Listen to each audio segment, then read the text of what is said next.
Thanks, everyone. It's really nice to be here. Thank you, Laura, for inviting me. Angela, it's so nice to meet you. Looking forward to hearing your work and nice to see everyone else. Um, so I'm going to read from a essay in my new collection of essays, yet to be published. Stay tuned. I'm working on it. Um, the collection is called Love is Our Mother, and this piece is called Me, You, and Oogie Boogie.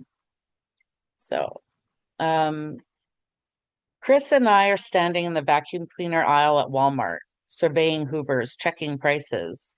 The debate, do we buy a shitty vacuum cleaner for less that will probably conk out in a year or two, a week after the warranty expires? It's like they know. Or do we bite the proverbial bullet and pay more for a state-of-the-art Hoover equipped with a five-way swivel head and powerful suction that will outlast them all? How much is this one, I say? There appears to be no price listed below it, the most promising Hoover of them all. But then I see the sticker tag curled over the bottom rim of the metal shelf upon which the Hoover sits, beckoning to us. Oh, it's down there, I say, leaning over to see. But my back is killing me, and my knees are shot from years of epic distance running. All to be thin, to be pretty, to look great in crop tops I never had the courage to wear, to fit into small and defined spaces while my marriage to an abusive man was falling apart. I don't see it, Chris says, but he gets down on his knees onto the white linoleum floor and peers hard at the bottom shelf upon which the Hoover sits. Oh, there it is, he says. It's 160. Holy shit. He rises to his feet, dusts off his Levi's, and sort of pulls them up higher around his waist. I'm briefly distracted from the Hoover and its menacing sticker price. Something in the way he dusted off his jeans, but I want him right then and there in aisle 26.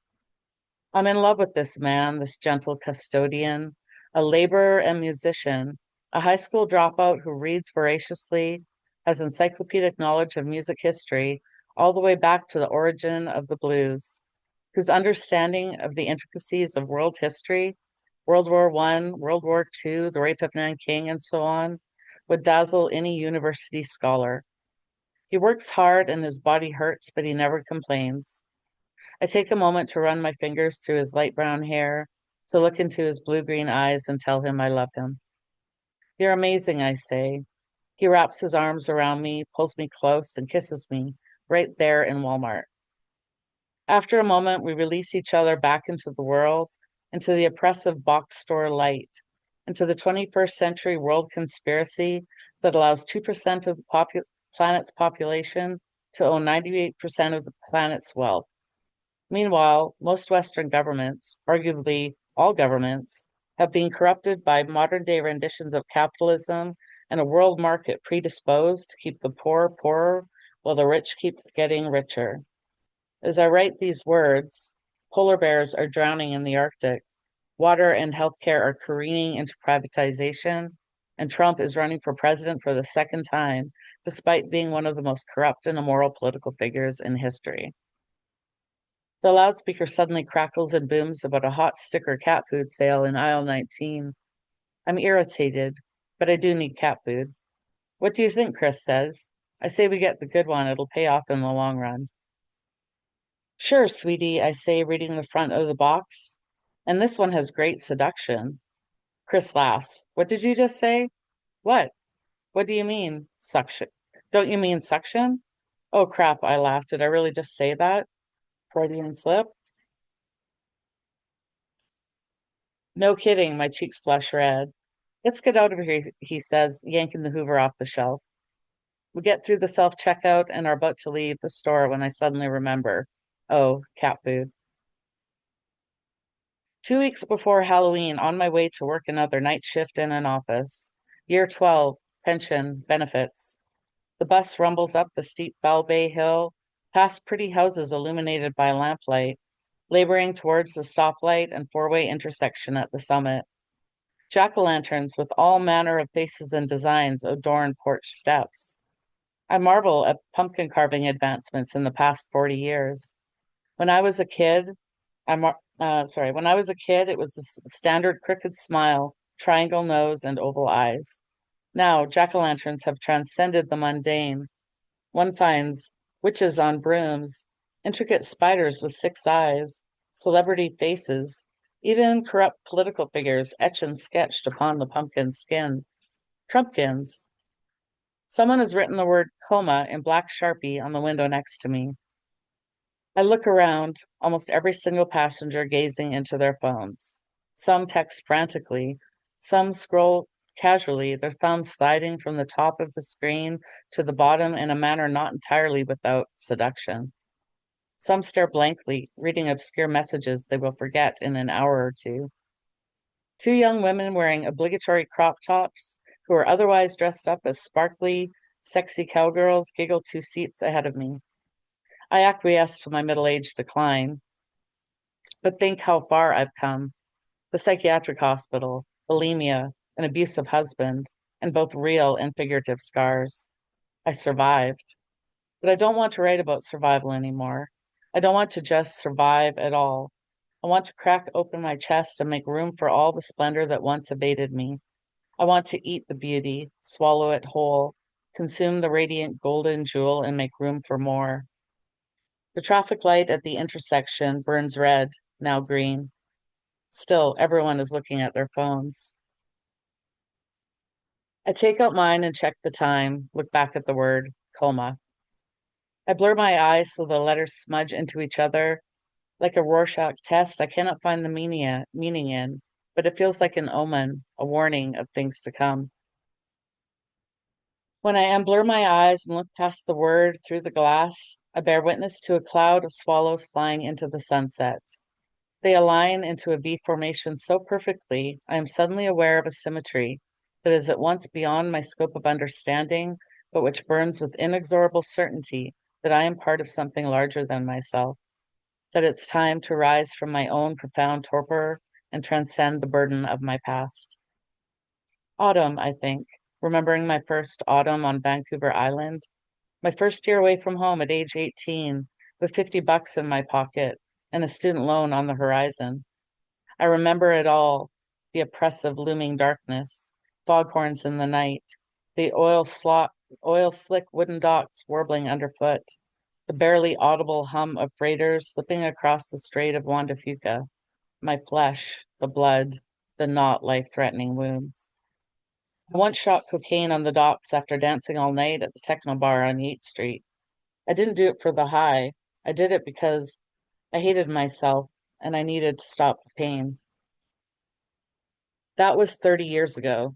You cannot see where the needle pricked my skin. It was only the one time, and that bar is a used record store now.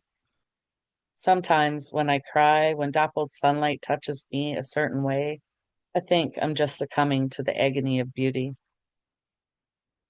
I was 10 years old when I encountered my first summer storm on the prairies, traveling on a Greyhound bus with my grandma from my hometown in southeastern BC all the way to Regina, Saskatchewan. I marveled at the passing world, my country through the tinted bus window. I saw mountains become smaller and flatter and eventually nothing at all, then only plains, wheat, hay bales, farm sprinklers arching over rippling yellow fields, cattle and horses. I heard the storm rumble before I saw it. I felt it before I heard it. My arm hairs stood on end. The sky flashed silver.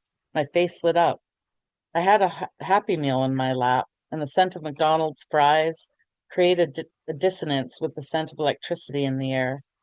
A massive purple, anvil-shaped cloud appeared on the far side of one of those fields, then drifted closer, darkening the earth in blue-black shadows until it was upon us.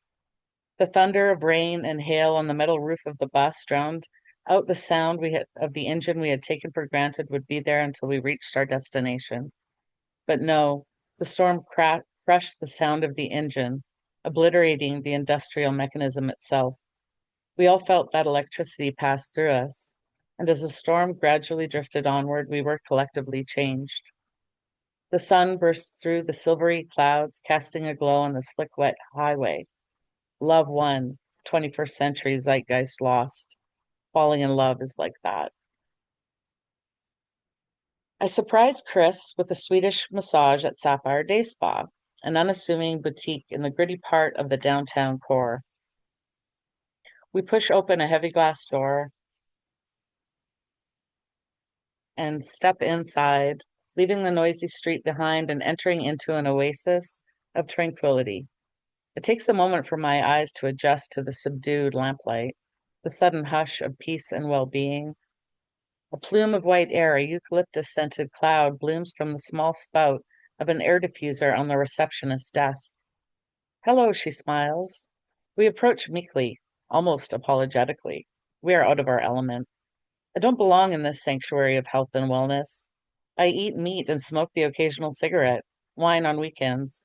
My diet lacks copious amounts of fiber. I can't help but think this place is another lovely mirage designed to keep us anesthetized while the planet is falling apart. We are easily fooled because we're dying of thirst. We drink the sand because we think it's water. We drink the lie. I am not immune. Upon simple wooden shelves are an assortment of powerful lotions, serums, oils, and elixirs, each curated for the sole purpose of self-care. I eye these as we pass by and feel the pull, the enchanting allure. Maybe just one, I think. I do need an exfoliant. I at least want to try some testers after Chris goes in for his massage. The truth is, I'm a sucker for shiny glass bottles, blue liquids, and things that smell like flowers and seafoam.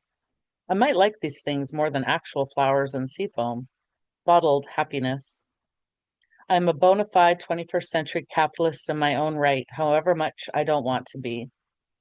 I embrace my own hypocrisy and move onward to the receptionist's counter.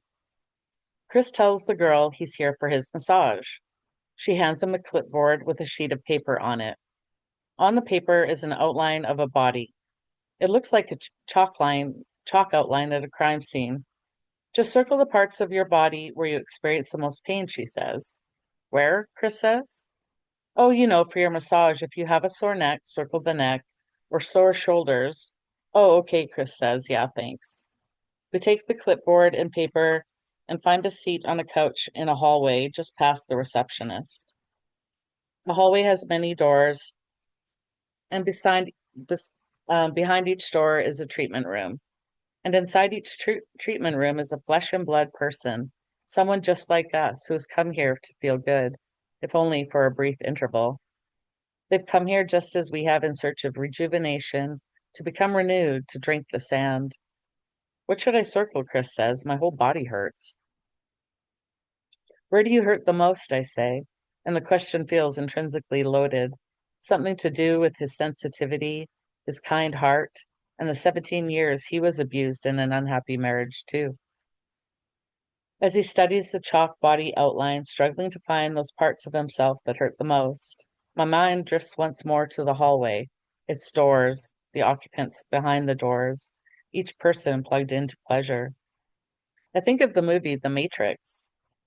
Inside each treatment room, a person is plugged into an intricate system of anesthetization. The system itself is a perfectly balanced algorithm of ones and zeros, of human beings going about their lives. They go to work in offices, inside of which are many cubicles. They pay their bills, eat ice cream, go to movies, and floss their teeth. They laugh and cry, worship and pray.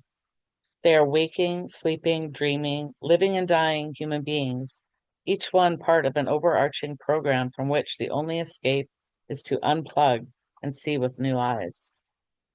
I would take the red pill, I think, when Chris lifts the paper from the clipboard, shows it to me, and grins. He's drawn a circle around his entire body. After Chris departs for his massage, I drift to the wooden shelves, tentatively peruse glass bottles and little essential oil testers. I lift each oil to my nose and inhale deeply. Lavender, vanilla, sage. I open a small glass jar with a dandelion sticker on it. Inside is a whipped yellow hand cream which I apply gently, almost erotically, charmed by the smooth application onto my dry skin. My hands look 10 years younger, and now I'm fully in. I must have this and this lavender facial mist next to the hand cream. I grab the facial mist tester and spritz some onto my face, intoxicated by the deep purple scent. But it's stickier than I expected to be. Something isn't right. The receptionist looks at me quizzically, then returns to her paperwork. I inspect the label more closely. Vaginal spray, a natural cleansing remedy. I sheepishly place it on the shelf again and leave the spa as quickly and as casually as possible, wondering, how the hell is that a tester? We're decorating our small suburban apartment for the Halloween party. Orange fairy lights strung up around the kitchen, a black spidery lace tapestry to adorn our fireplace, plastic orange tea lights flickering on windowsills, and one small stuffed Oogie Boogie from The Nightmare Before Christmas. Just now, Chris holds Oogie Boogie in his hands. Where should this go? He says. Wherever you like, babe, I say. He holds the stuffed creature in his hands the way you'd hold a baby in dirty diapers, sort of away from his body with his hands hooked under the armpits. But Oogie Boogie is shaped like a potato sack, and its arms are short, shorter than a human baby's arms. So holding it like that, the way one would hold a baby, is proportionately awkward, and this awkwardness is reflected in the puzzled look on Chris's face. How about here, he says, placing Oogie Boogie on top of the antique typewriter. It's not where I would have placed it, but rather than protest and assert my will over this man I've come to love, or keep it inside, that thing I choose not to say. Chris adjusts the little potato sack ghoul and places a plastic orange tea light on its head. What do you think? He says. This is the way a life leads to a moment, and moments altogether comprise a life, one leading into the next, until one finds herself here, paradoxically free from and defined by her past, and in love under the glow of orange fairy lights. I am soft again. That's perfect, I say. At 6:45 p.m., I emerge from the bedroom, dressed up as a bona fide 1920s flapper girl. What do you think? I say. Wow, you look amazing, Chris says. I blush, caught in a strange paradigm of never wanting to be the center of attention, but desperate for validation. Our guests arrive at intervals. Shannon is Robin Hood, Bobby a pirate, Krista a librarian because she actually is a librarian. Zach is Georgie from Stephen King's iconic classic It, and Zach's girlfriend Jackie is Pennywise the dancing clown. Just as we're pulling out Pictionary, Chris rounds the corner into the living room. Always a sucker for a sharp-dressed man, thank you, ZZ Top, Chris sports a crisp white dress shirt and black blazer, tapered black dress pants, a cane, top hat, and a fake mustache. Whoa, you look incredible, I say. But he doesn't hear me over the small crowd gathered around our coffee table, but laughs and tips his hat instead. The raspberry gin punch with skull-shaped ice cubes floating in it is a fan favorite. I visit the punch bowl a lot, slip outside for the occasional cigarette, and return to the group at intervals. My flapper shoes hurt my feet, so now I'm barefoot and stockingless. But as the gin sinks into my brain, I feel lighter and more social. We play Adult Pictionary, which entails drawing mostly R-rated things. A dildo, a threesome, an infomaniac. It's more difficult than you'd think. Stick figures are not that bendy. By 11 p.m., everyone is filtered out. The gin punch is half gone. Crunched up candy wrappers scattered here and there about the room next to crystal glasses and paper plates. As the last guest leaves and the door thuds shut, Chris and I hug in the kitchen under the orange fairy lights. Both of us exhausted the way party hosts are always exhausted at the end of even a fun evening. You okay? Chris says. I'm good, I say, just tired. He turns and removes his top hat, placing it on the wooden butcher's block. Will he ever understand all the ways I have grown to love him when he's not looking?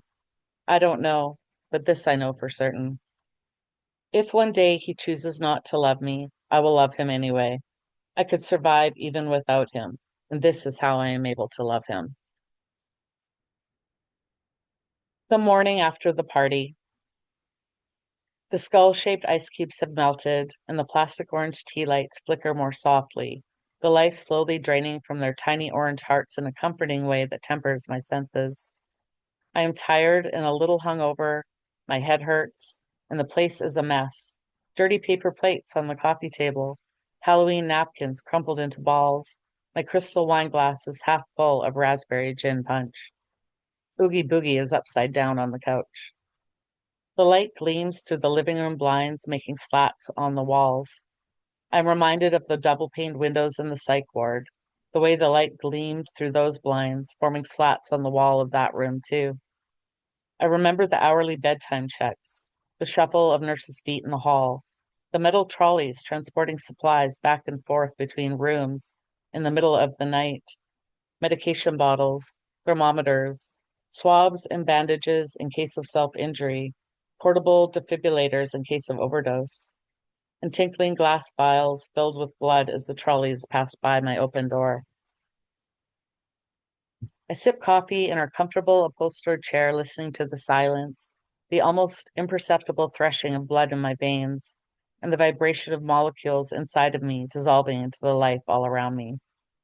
Chris sleeps in the bedroom in his Cookie Monster pajama pants and a Led Zeppelin t-shirt. On the front of the t-shirt, the German Zeppelin Hindenburg is bursting into flames. The world is brutal, but miraculous too. In the midst of global turmoil, as dictatorship is on the rise and narcissism has reached epidemic proportions, there exists a symmetry as perfectly calibrated as the seasons. There are only thistle and barren branches in the garden in our backyard, but one bleeding heart remains. Fuchsia petals dipping towards wet black soil. The cherry trees in the graveyard not far from here will yield pink blossoms in spring, but winds from the nearby sea will take them. Though distant, summer will come with its hot purple nights, plums ripening, skins splitting in the heat inside a basket in the kitchen. And here, this autumn morning, light bleeds through the blinds and reminds me of the perils of my past. As light touches a crystal glass vase filled with pink liquid, I understand that remembering who you are is not a process of inventing someone new, but rather a reclaiming of who you've always been. And that is perfect too. I close my eyes and turn inward. In the background exists my solid, immovable substance glowing with vitality, the same solid, immovable substance that exists within everyone and everything. Foghorns echo across the water, but they sound different now. I understand there is a beacon in the gloaming, a way home. After every dark age, there is a renaissance, a glimmer or a spark, and we need it. We need it now. I am here, I think. I have arrived. A dim golden sphere pulsates inside my rib cage and gently presses outward, making space, making room for more. Thank you.